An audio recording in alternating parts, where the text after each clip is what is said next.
Coach Eric, we're going to show you the clock choke today, all right? Here, I'm going to show it to you first.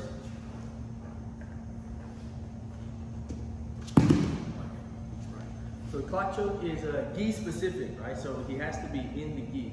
Reason being, I'm taking his far lapel, the one that's farthest away from me, I'm wrapping it around his throat, and the other side that the pressure is coming from my hip, right? So anytime we choke somebody, it's got to be on the right side and the left side of the neck. The left side, right, over here, his right side, is getting choked with the collar. So I need to put some kind of pressure on the right side, which is going to be my hip.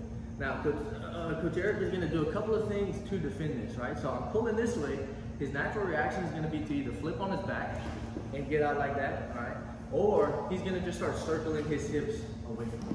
So once I get my first grip, I have to do something to stop him from doing that. And I'm going to grab this side of him. So I can grab his skirt right here on his gi. I can grab the belt right here on his pants. I can grab his knee. But my personal favorite is the lowest point down here on his pants. Now be careful not to put your fingers in, right? We don't want to get hurt. So cat's paw grip or my pistol grip on the outside of the pants will work. And this stops him from flipping to his back or circling out, all right? So first things first, I get my seatbelt grip. Always opening up the collar to make sure that I can get my thumb in there. Now, this can still be kind of loose, so I'm going to go ahead and I'm going to pull the slack out, making sure everything's tight. Now, once this hand is free, it's done doing its job up here, it's going to drop down to the foot, elbow, and the hip. You can grab the knee, hip, wherever you want, making sure we're just stopping him from being able to move around. And I'm going to go ahead and I'm going to jump my hip, bam, up right here on top of his shoulder. Now, this is already pretty tight. Now, notice how I do not leave my chest on Coach Eric's back. I lift my chest up to the sky. That's going to make it even tighter.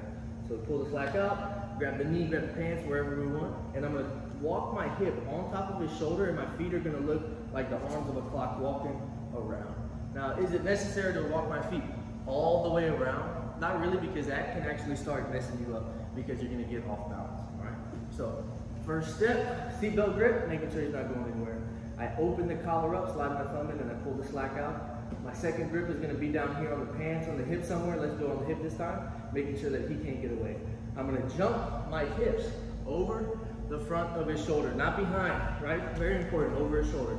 And once I have him locked down, my hips are going to walk around, or my feet rather, like a clock until I get to that. All right, one more time. Seatbelt grip, open the collar, pull the slack out, grab the pants, hip over the shoulder, hips weight, and then I get the tap. That is the clock choke.